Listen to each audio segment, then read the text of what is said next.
Hello, Namaskar and a very good afternoon to all the viewers watching our session out there. This is Simran Singh and you are watching this particular session. It's running on PMeVIDYA channel number 7. Besides, we have our different mediums through which you all can connect with us, and one of them is our YouTube channel, as you all know. It is ncertofficial. So it's around 2 p.m. on your watch, and for another half an hour we have a session of English for all class 7 students. So you must be thinking and willing to know what are we going to discuss in today's session. Well, it's a poem, lesson number 3, and is titled as The Shed, Understanding and Appreciating the Poem. So what are we going to learn in this poem, and what is the real meaning of shed? And again, what are we going to understand and appreciate about the poem? So providing us more guidance and details regarding today's topic, we are also joined by an expert in the studio. So allow me to introduce her with all our viewers. She is Mrs. Ekta Bhalla ma'am. Namaskar. Good afternoon. Good afternoon. Good afternoon, Simran. Good afternoon, students. Simran, thank you so much for starting the show, because I came here for the first time today and I was unable to find my way. So the building started looking scary to me, and I was peeping into the windows, I was looking into the rooms, and then I moved away. I thought I should go back, but by that time, thankfully, I found you, and now I'm feeling much better because everyone is here. Of course. We'll continue with our session as well, but just allow me 2 more minutes so that I could tell our viewers what are the different mediums through which they can connect with us. Currently, ma'am is serving as a teacher in the Mothers International School from New Delhi, and the different mediums through which you can connect with us, one of them is our contact number. It is flashing on your screens. It is 8800440559, and also specific mail ID for class 7th. It is dth.class7@ciet.nic.in. So ma'am, I really want to know, did you feel scared? I was very scared, and I was also scared because I was seeing a little video. And you're going to think, oh, what video is this that is making her so scared? Yeah. But let me show you the video. Then you'll be able to know why I was so scared. Can I want to know, will we be scared as well? I think right. so. You might be. So be ready. Let's watch this video.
Alright, I must say now I was a bit intimidated by that.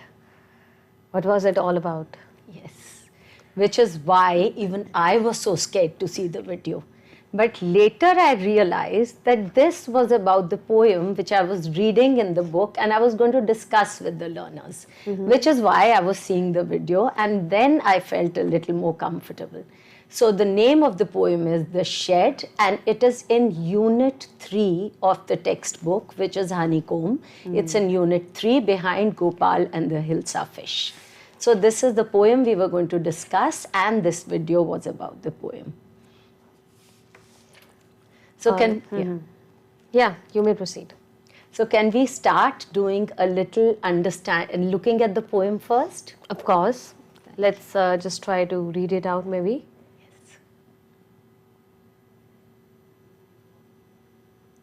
So viewers, if you have any of your thoughts, do mention them in the comment section of NCRT Official. So the name of the poem is The Shed. And when we look at this picture, we feel that the shed is a closed structure which is cemented, and it could be one room. Maybe there are some sections inside it that's not visible from outside, but actually a shed can be of many kinds. Simran, do these pictures also look like sheds to you? For that, I really need to know the meaning of shed. Is it a kind of shelter? Yes. So a shed can be either constructed with cement, it can be a pakka construction, or it can be a kacha construction, which means that it can be made without cementing and bricks. So it can be open, it can be a small hut, it can be a closed big hut as well. Okay. So I do think that they look like houses or shed, as we are talking in particular about that. Yes. So if we proceed ahead on our screens, we can see that there are again different types of shed, right? Different types of sheds. This is a much bigger shed. These are much bigger sheds. They are made of, they are aluminium constructions, they are tin roofs, and they are much bigger sheds. More strong looking. More strong looking, bigger, more capable of holding things. Okay.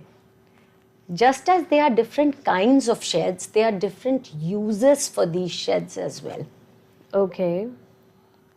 If we look closely at the picture, we'll see that there is an animal shed where there are this is a cow shed, which is probably used as a dairy or something. Okay. And then there's a car shed which is used as a garage. So that is a big shed where lots of cars are parked. And another shed which is used as a godown. So the godown also, anything can be stored before it is going to different warehouses, or it is coming from the factory. But as of now, there are cars that we can see in the picture, right? Yes, we can. Okay. So this is the meaning of the word shed. And then when we start the poem, let me start reading the poem for you once. Okay. And there are 4 stanzas in this poem. There are 4 paragraphs basically. And this is the first paragraph, and first we'll read this. There's a shed at the bottom of our garden with a spider's web hanging across the door. The hinges are rusty and creak in the wind. When I'm in bed, I lie and I listen. I'll open that door one day. So if we simultaneously look at the picture, we'll see that the shed has a spider's web. It has a huge spider's web which is hanging somewhere in the middle of the door. So it's obviously very scary to go into that door because there's a big spider web. Yeah. And there are hinges. The hinges is basically what holds the door to the building. And these are rusty. They're very old. So they've got all rust on them. And when the wind opens the door and closes it, they creak. Have you ever heard that sound, Simran? Yes, but it naturally comes out of the doors that remain closed for a longer period of time. Yes, they remain closed. Let's hear that sound for a minute. Okay. Let's hear that sound for a minute. Maybe we'll get a little more scared, but still we'll hear that sound for a minute. All right.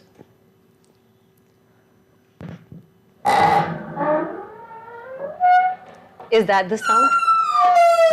Yes.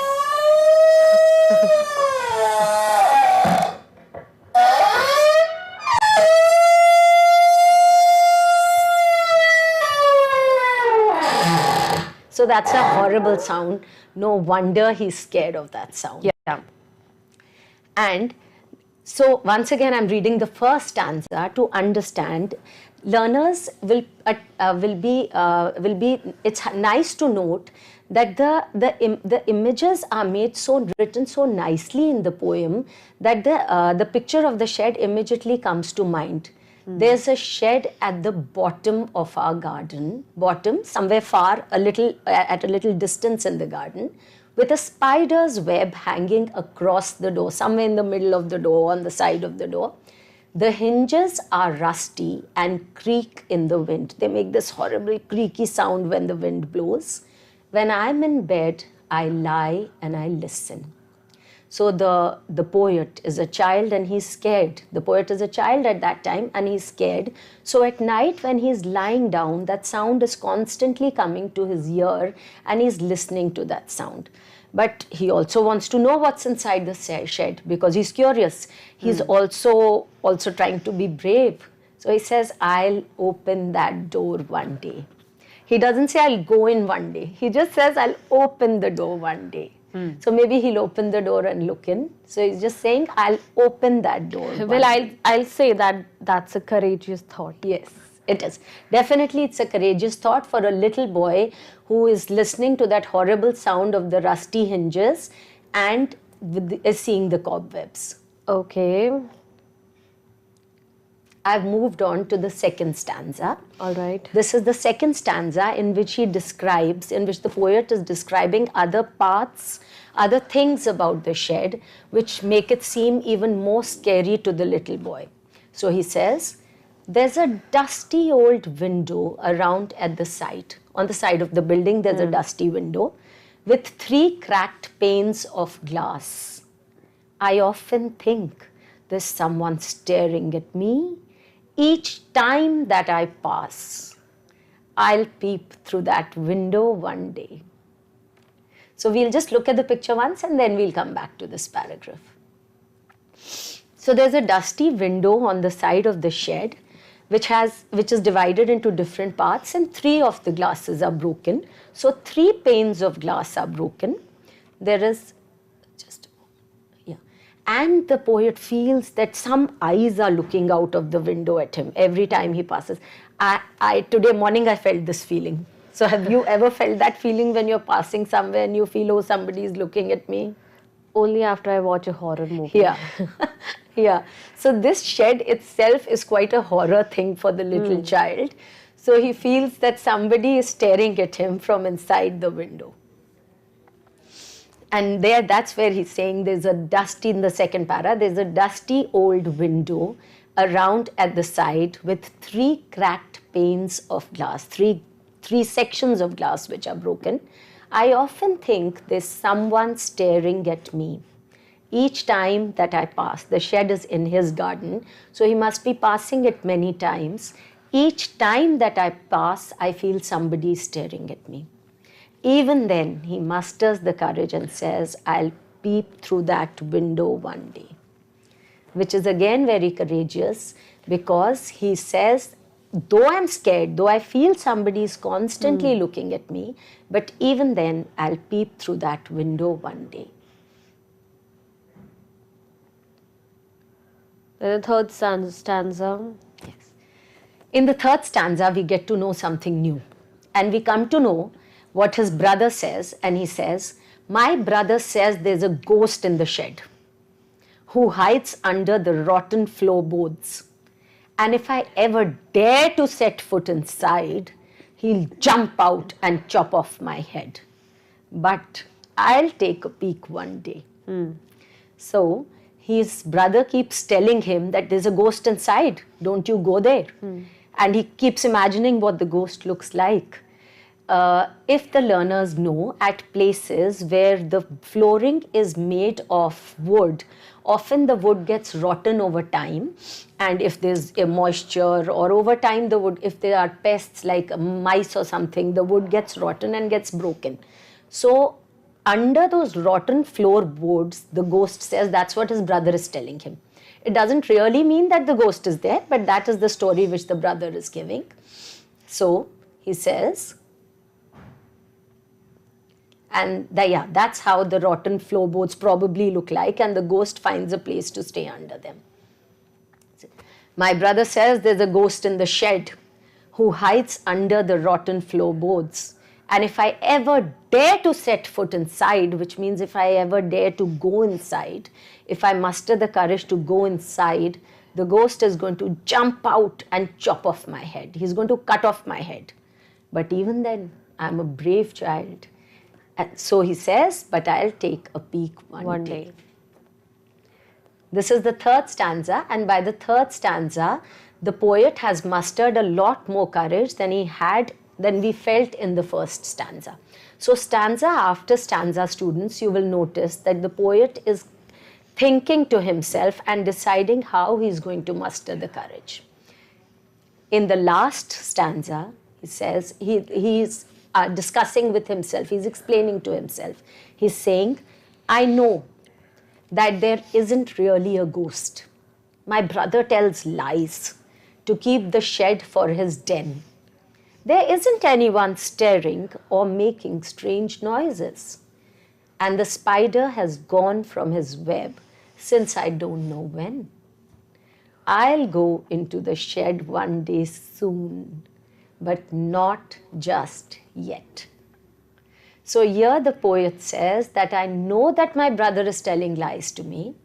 I know that he wants to keep the shed for his den. A den is a little private place which we have, where we want to keep our personal belongings, where we want to keep our secrets, or we want to have a comfortable place where nobody else comes. So his brother wants to keep the shed for his den, and that's why he's making up a story of ghosts. And the poet also says, I know there's nobody making strange noises. The spider went away long ago. He left his web and went away. When he went away, we don't even know. It was so long ago. So I will go to the shed one day. I'm going to go into the shed now, he says, because he has mustered up a lot of courage, but not just yet. But not right now. In a little while, as soon as I'm fully confident, I'm going to go into the shed again.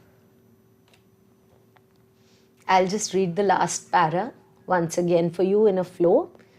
I know that there isn't really a ghost. My brother tells lies to keep the shed for his den. There isn't anyone staring or making strange noises, and the spider has been gone from his web since I don't know when. I'll go into that shed one day soon, but not just yet. So that's it. We have discussed the poem, right? Okay. These are the 4 stanzas of the poem, Simran. And as you have noticed that as the poem proceeds, we see a lot of images happening, and even if we haven't seen the shed, we can imagine the shed in our mind. And we can feel the fear which the poet is feeling, which the little child is feeling, because every day he's crossing the shed and seeing it. And also the story that the poet is creating in his or her mind. Absolutely. Absolutely. Would you like to read the poem for us once, Simran, of course. once? If you'd like to read the whole poem for us together? Of course. We can place the first slide on our screens so that I could read a poem. Once it has been read by ma'am for all of you, but just for your thorough understanding, we are going to revisit the first paragraph. So there it is. Yeah. All right.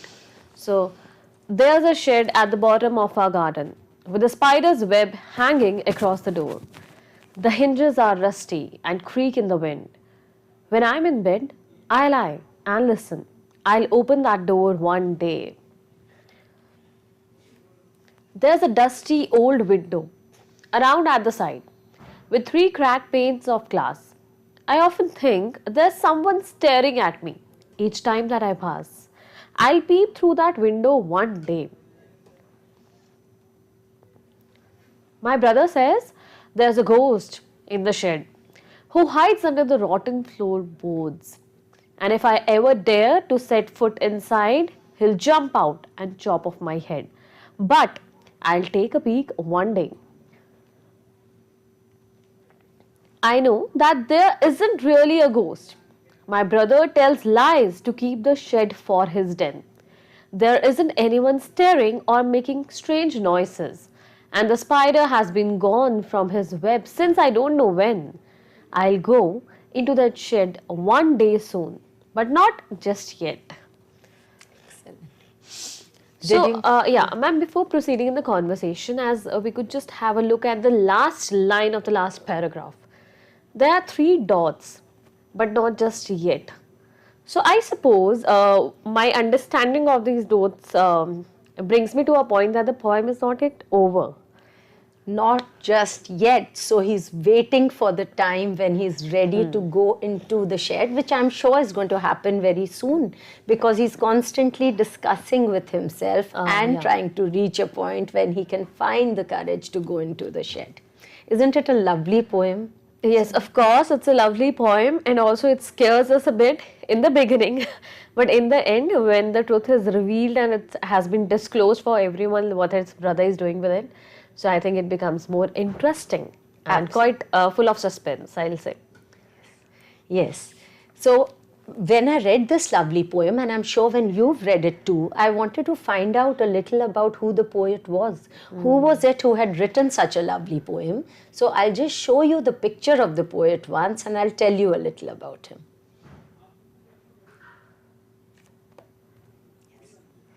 So the poet, the name of the poet is Frank Flynn, and he was an Australian. He was born in Sydney, and he studied to become a doctor, an ophthalmologist. Basically, an ophthalmologist is someone who treats your eyes. So he went to England and he studied over there to become a doctor, which is usually not something which we expect that a poet would have done. So he was basically a doctor, and he worked as a doctor in England for very many years.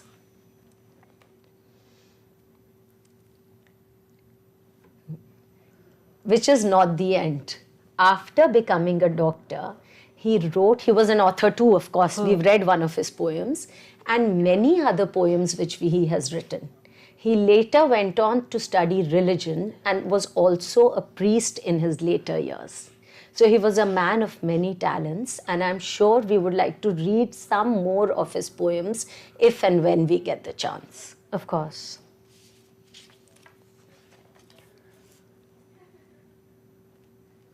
Now that we have understood the poem, we've understood it nicely, we can do a little writing task, a small writing task. Of course. Will we be ready for that? Yes. So who do you think this is? It's surely not the poet, but it can be the protagonist of our poem. It is the brother of the poet. His eyes are naughty. He's making a plan. He's scheming. So the way lots of brothers and sisters share this beautiful relationship with each other, in which they try to trick each other. They have tiny fights also at times, but the love is always there. So the poet's brother is also thinking in his mind. And after reading the poem, what do you think he's thinking? Oh, maybe what is the plan that I could make now? What is the plan that I can make to keep him away? To trick my brother, yes. So he's thinking, I will scare my brother, or let me scare my brother so that he does not enter the shed. Let me scare him and I can have it as a den for myself. And what is it that he says? He doesn't say it openly. So what is it that he would say to his brother? Maybe that you should not enter the den or the shed, that is my place. That's my place, okay. So maybe he says, don't dare enter the shed. It's a very dangerous place.